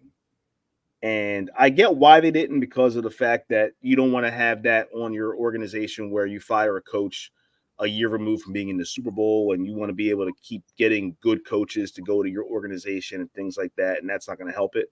But for whatever reason, this guy does not have that locker room. And that's the one concern I have this year. And it feels still like Hurts is affected by that. And that's my one thing I'm really nervous about this year is the performance of the quarterback because of the head coach. And he got to go. You should be nervous. He's got to go. Did you see that? I think it was on ESPN where they polled players from every NFL team to try and rank the teams organizationally by things like cafeteria, gym, travel, coaching was one of them. Right. Head coach. And did you see what the Eagles ranked in head coaching in the league? Gotta be last, right? First. Yeah, see, you know why? It said the players like trust him unconditionally, like he takes care of them, all this stuff. So, well, the most important guy doesn't apparently feel that way, and that's the one that matters the most. I mean, they do not look like they hit it off anymore at all. Hurts' responses and press conferences when they try to get him to talk about Sirianni is very cold at best. But Hurts doesn't look like he gets along with anybody. Well, but he did. That's and I think he's the kind of guy, and I don't want to become a Jalen Hurts conversation, but I think that he's a guy that he got his bag, and instead of being like, all right, I got the bag, now it's whatever, he got the bag and put even more pressure on himself. Yeah. To the point where he can't even enjoy his career. Right. And I feel bad for a guy like that. So I think that's more of his issue. But when it comes to like the relationship with Sirianni, like they had there was a thing I read about how they had a fumble drill last year in training camp, and the players, the veterans, were like, "No, bro, this is BS. I'm not doing a fumble drill. Like this is stupid." That kind of stuff. Like it brings bad feelings to the team, and if you don't have leadership, you don't have a team. Leadership is everything. It is the head of the snake, and if he can't be a leader, or if there's a handful of, or not a handful, but a lot of guys, a chunk of guys that are veterans that don't believe in what he's doing, I don't know how he can still be that head coach. We'll see. We'll see how it plays out. But right now, for me, I think I would rather have another more experienced head coach to coach a team that we have aspirations for great things with. I mean, listen, we're going to have a lot more discussion on the Eagles in the next few weeks as well as we do with their predictions. But I didn't expect that to come out of your mouth there, Chris. So that was a surprise. All right, let me take it outside the sports world. And Chris, this may be something that you're not familiar with, but I know my man Al is. And I'm going to go with Secret Service. And I'm not talking about the government agency. What? It's time, Al. Freezing cold take right here, dude. No, dude, they're so old and washed, man. They are not washed. They're washed, dude. Dom and Craig, they were washed 6 years ago. I'm just going to sit. So this old band from that performs in Sea Isle, how old do you think they are? They got to be in their 70s at this point. Yeah, 60s, probably 60s. Yeah, so you can cold take that all you want. They had to bring in a girl to be a part of the band now because they don't have the stamina to go. Well, it's his daughter. Well, it doesn't matter who it is. It's not the same two-man band. Pissing the torch. What? It's over for them, dude. No, when's the last time you saw them? It's like Emmitt Smith on the Cardinals. That's what they're like right now. It's not. When's the last time you saw them? I saw them probably 7 years ago, and they sucked. No, I saw them just this past year, and they were fantastic. You were probably out of your mind. In Havertown, nonetheless. He's saying you might have had some libations. Yeah, and that's what I was going to get to next. Is Adam didn't probably have any. No, that's what I was on. That's a big factor. Back then. That's a big factor right there. Yeah, dude. The last time they were there, I requested them to play. I'm a big fan of A Little Respect. And I requested them to play it, and they gave me the mic. They let your boy sing. I was on the tables and everything. I've performed twice with those guys. Yeah, man, come on. I used to go in there. They used to chant Jeremy Lin. Yeah, but they don't have that fastball. That was when they had the fastball. They don't have that anymore. Something I probably shouldn't be happy about, but I promise you, there's no Jeremy Lin chants anymore. Yeah, they'd stop everything. Ladies and gentlemen, we have Jeremy Lin in the building. It's terrible, but funny. All right, go back to you, Al. Al, I'll tell you what. If that pissed you off and you didn't like that, I'd be riding with you. And then since you laughing at it and it's funny, that I'm riding with you for that too. It's all in good fun, guys. I recognize I'm the only Asian dude in Delco ass Sea Isle. I probably would have been I don't know, name of Carlos Santana, the first baseman. they probably would have thought I was Puerto Rican, so they would have probably been saying I'm some, Yeah, I'm just happy it was Jeremy Lin, not like Wang Zhu. Judge Ito or something. Yeah. All right. All right, whose turn is it? My turn or your turn? Al's. Al? Oh yeah, that's right. You're right. So my next pick is somebody who helped me make a lot of money at one point with a certain investment that I had in Dogecoin, but now he's ruining my favorite social media platform because he bought it and now he's screwed up all the algorithms on it, and his tweets get pushed to my feed even though I don't follow him, and I think I blocked him and I still get his tweets, and it's Elon Musk. I can't stand this dude. This dude's such a clown. He doesn't know what the hell he's talking about. He puts his opinions out there for everybody to see. I don't want to see them. The algorithm on Twitter are completely messed up. Anytime you click on a post that's gone viral or that has a lot of views, all the comments, there used to be like hilarious and like funny replies and like, now it's all ads and it's all bots and it's all OnlyFans models, and it just floods your feed. It makes it borderline like unviewable as far as the application goes. He just has too much power and money to be in charge of one of the biggest mediums of free speech, which is Twitter. So I'm out on Elon Musk. I want him to step down, and I don't know who was running Twitter before him, but just give it back to that dude or give it to Tiger Woods. Tiger could. Hey, speaking of OnlyFans and Tiger, that might be a match made in heaven. Jack Dempsey was the guy that was running Twitter before, and I actually was telling someone recently I'm trying to start a bring back Jack Dempsey movement. I'm right aligned with that pick, Al. Yeah, it's getting out of hand, and he's like the real life Lex Luthor.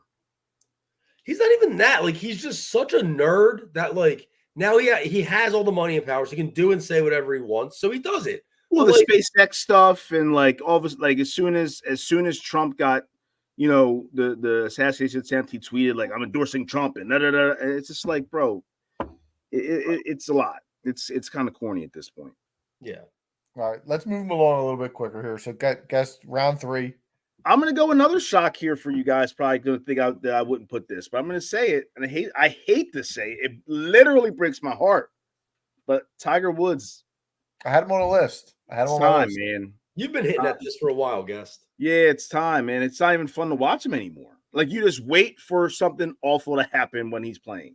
As far as like golf related, you just wait for him to do to get like a 7 on a par 4, like triple bogey something, or him to bounce out because his back's hurting or his legs. Like, you just wait for something to happen instead of hoping that something positive happens. And when you're as great as he is or was, and now you're not even able to make cuts, it's not cool anymore. And you see his leg? You see the picture of his leg? I saw it today, yeah. Dude, it's jacked up, man. He's got the scarf running all the way up the side of his leg, man. Well, you could see he's still got that gangster lean walk still from the accident where he'll never walk again the right way. His gait is always gonna be messed up going forward. It's just sad, man. I don't. It's almost to the point where like this, when I was watching the Open this weekend, on Thursday, and I was like, if he doesn't show me a little bit of something, I might be at this point like, just I'll watch you on YouTube and I'll have the good memories, because it's to the point where it's just not fun anymore. It's over for him. Yeah, it's a shame. All right. I'm going to go with a name that you may not recognize, but I'll go into it. It's James Pitaro. Do you guys know who James Pitaro is? He's the lead singer of Secret Service. He's double dipping on these picks. James Pitaro has been the president of ESPN for the past 7 years. I sent you guys a link the other day of the old school Sports Center when they were just showing highlights of games, and Baseball Tonight when it would be on from 10 to 11, going at the end, web gems. The fact that these guys can't realize that these talk shows in the morning not only are just spewing nonsense, but they've become almost unwatchable. I would just rather go back to the old school, develop some game show type content, put SportsCenter on in the morning and loop it with just highlights. Like, that's fine. It's so much better to watch. These shows now, FS1 has them, and ESPN, which was the leader in sports forever, now has a ton of competition because they suck at what they do outside of watching a game on their network. Their own television shows are all terrible, and they're all the same. How do you fix ESPN though? Because people don't watch television anymore; they watch on demand. So, like Seltzer, I agree with you. Like the days of web gems and the SC Top 7 being must-see TV were awesome, but that's never going to happen again because you just can watch it on your phone at any time. You don't have to wait for ESPN to show it to you. And I think the talking head shows are so popular because what they do is they talk in clips, and then they take those clips and they throw them on socials. So how do you fix ESPN as a TV station? I don't know. I hear you on that, and that's a really good point. I didn't think of that. But as a guy who works from home a lot, I would love to just sit at my dining room table and just have SportsCenter on as dead air in the background. White noise, yeah. As opposed to having to listen to these guys, Stephen A. Smith and whoever else is on those channels at this point. I know Skip Bayless just left FS1, so I'm sure ESPN's going to offer him a contract. No, they're not. They're not. They already said they're not interested. No. Maybe 3 in the Keystone might be. Becomes 4 in the. I take it back. Listen, I just think there are ways to. I know TV is not as popular as it once was, but there are ways to put some programming together. The 30 for 30s, they've kind of died off of it. I don't think they've come out with a ton of those. They were really good for a period of time. I just think they got to go somewhat different than what else is out there, and they have the capabilities and the means to do it. It's just I don't think he's done a very good job of making them competitive, and they've brought other players in the market. Yeah, and I was going to say too, to go along what you were saying, the talking head shows, it like First Take, I would watch periodically, but the problem is when it's over, you have another one after that. And another one after that, right? And it's the same stuff. Like, it's the same, and they have the same topics because they're just talking about the popular things, the popular topics of the day or whatever. And you find yourself 4, 6, 8 hours of the day listening to people just talk about the same thing over and over, and it's just tough.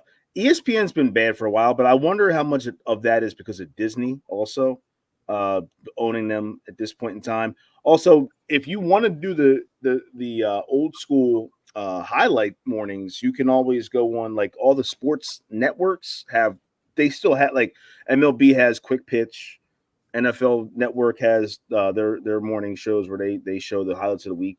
But you can still do that, but it's not. But ESPN is clearly out the game.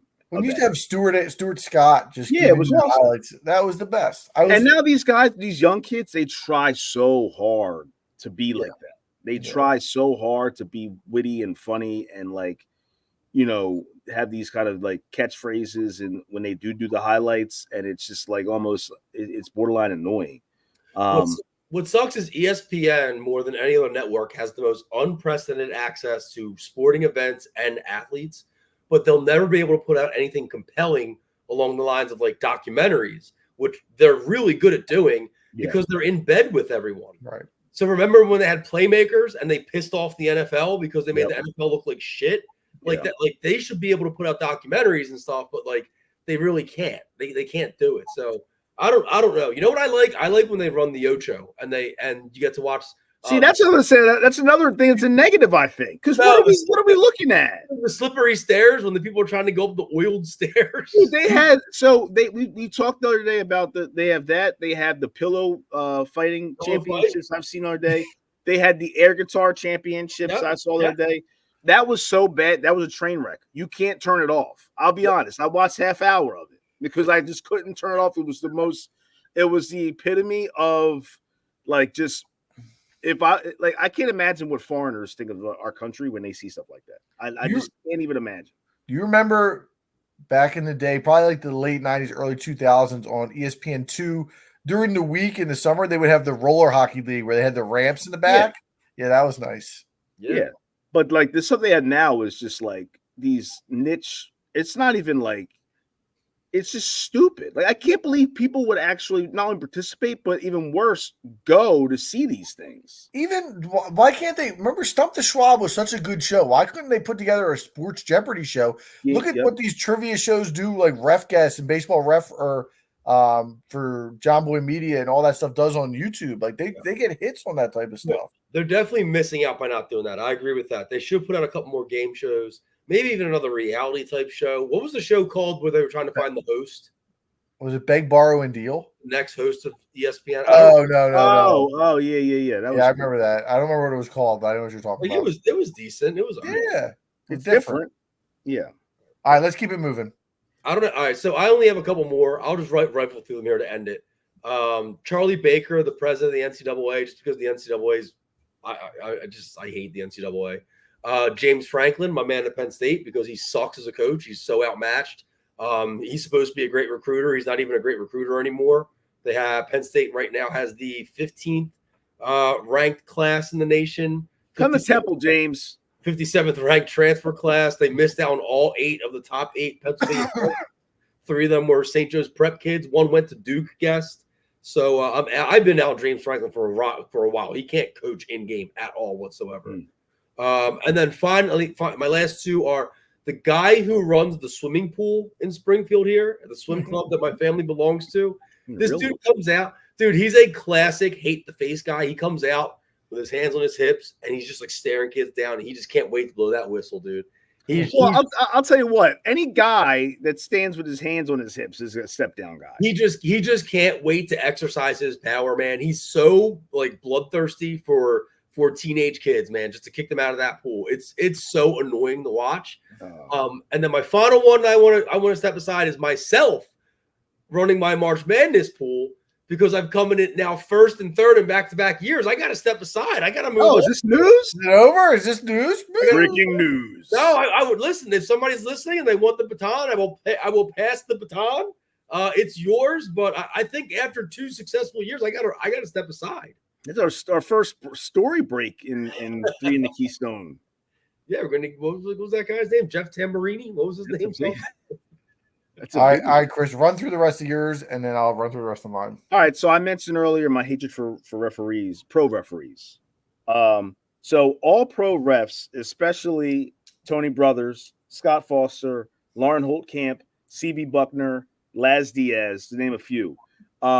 Give me the bots. Bot. I want all bots. I want like, you ever go to Al in the Giant or the grocery stores in Delco? Do they have the robots yet? They absolutely. I want all bots, baby. All bots. I want umpires just going back and forth along the lines, painting the stripes, calling balls and strikes, whatever you want me to do.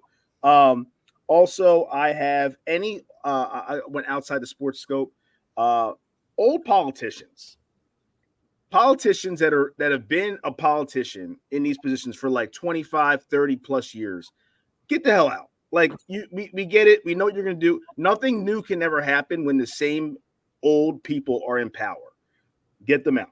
Get new fresh blood, new fresh rules, new fresh the whole thing. And then Supreme Court justices, same thing. It should be term limits on it. That's a whole nother conversation, but that would be one I would have them step down and basically just revamp that whole system. And finally, weather people. Why do we even have them anymore? All we got to do, first of all, they're always wrong. And at this point, all we got to do is go on the apps.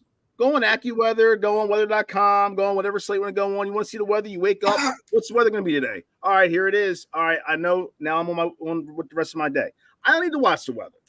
It'll be phased out within the next 20 to 30 years. Guess, do you want Charles Robinson and Mike Chioda and Tony Corderas out too? Well, that's sports entertainment. See, I'm okay with them. But even the Weather Channel. Now, speaking of ESPN, the Weather Channel has actually gone away from they have programming now. So it used to be back when we were kids. It was like you watch the Weather Channel to see every 8 minutes, the local on the 8s, right? Yeah, they would tell you what your weather was, and then after that, they would tell you the weather of the nation and this and that on repeat. Boom, boom, boom, boom, boom. Now they actually have programming. So if the Weather Channel can get programming, why the hell can't ESPN? Great point. But they're going away from it because you don't need the weather people. Just go on the app. Yep. Yeah. Good point. All right, I have 3 more, and I'll run through them quickly because they're whatever. Al, you mentioned some local issues for you. I got the guy who owns the local Rita's up by me. Never has it You staffed hate that, properly. Yo, you hate that. I Reed. hate it so much. They never have the good flavors. The water is never mixed properly. He always hates that, Reed. The guys doing a terrible job. I also have Al. You got me into this over COVID.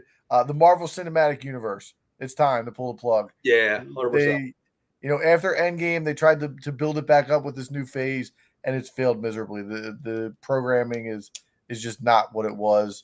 Disney Plus killed it because they tried to make all these series. It was All too those shows, yeah. And the first couple ones were okay. WandaVision I liked, but they've just ran too much out there, and it's just not good. There's a show called Icons Unearthed, and it's a documentary series, and they have a season on Marvel, and it goes through the whole thing and how, I forget who it was, but they were talking to one of the execs in when Iron Man came out, and they were like, bro, we have a schedule for these movies up until 2028. That was in 2008. So that was what, 14 years? We still have 4 more years. Yeah. No one's 16 watching. years ago. No one's It's watching a lot, man. It's crazy. Yeah. Right. And then my last one is another show that I when I researched this, I can't believe that Jersey Shore are still making episodes. Oh yeah, Casey loves it. Does she? She still watches it, and I'm not. Yeah. Do you know how many episodes of Jersey Shore Family Vacation there have been? I'll give you a hint. There was of the original Jersey Shore, there were 71 episodes. Really? Do you know how many in Family Vacation there are? I think there's been a lot of family vacations. There might be more than 71. How many do you think? 72. 182 episodes of Jersey Shore Family Vacation. Dude, I Those want guys, up. like what are they getting out? I mean, I understand they're getting paid, but they got money to blow. What are these guys getting out of this at this point in time? I'll one up you. They still make their road rules challenges. That's been around since '94. So I hung on the challenge for a long time. I got out probably like 2 years ago. Dude, there were but they guys are on there on the commercial from when I was in grade school that were on the show. They are having I think it's their 40th season coming up. Yeah, that's what and I'm they're saying. doing like a challenge of the eras. So like the old era, old school, new school, middle. Like I think there's 4 different teams. That's probably How old are the old school guys? They're They were probably around in pretty the '90s. Yo, Yeah, they're in their late 40s. they're Right. They got to be probably- older than that. If they were in the mid '90s and they were like 25, 30, that was 30 years ago. Yeah, they're Maybe probably not that old. in their 50s. Yeah. Man, They're it's gonna crazy. run. Yeah, but that's crazy that they've had 182 episodes of Jersey Shore Summer Yeah, Vacation. but Seltzer, you can't talk. You still watch Survivor, so Survivor's one of the top rated shows on television. it's something You- strong. You ever watch it? Yeah, well, I watched it in 2000. Yeah, okay, it's a different show now. We watched Big Brother for a long time, All and right. I stopped watching that too. I stopped watching that probably 3 years ago. Survivor's so much better than Big Brother. I tried to watch Big Brother, it sucks. Yeah, Oh, see, yeah, I'm out in reality. But guys, remember when the Weather Channel used to look like this? and it had the music. Yeah, yep. And sometime you might find a beat or two on there. And that was all the information we got. There was no Oh, yeah. hourly. That was That it. was Yeah, still extended 3 days. you had to wait. Can I tell you a story? One time, Diversa was over, and I put the Weather Channel on to see what the weather was going to be or something, and he started ripping on me for it, and I kicked him out. I was like, get out! Are you going to make fun of me? Get out, dude! Would you be serious? I think I was like 10. That's so funny. One more thing on the weather. So Glenn Hurricane Schwartz, local NBC 10 legend and Penn State alum, Penn State legend, and an Apollo legend probably. He said before, if you go by any forecast past 5 days, it's what was the word he used? Unprofessional. Oh, Unprofessional to deliver anything past 5 days with any definitive clarity, because there's no way you know. yeah, it's I was totally. like, you know what? That's why you're my man, Glenn. Yeah, it's totally. Hurricane. Yep. And that's Shout probably out why to that people. forecast you just showed only had 3 days. Oh, there you go. See that? They followed the hurricane. Hurricane model. Yeah.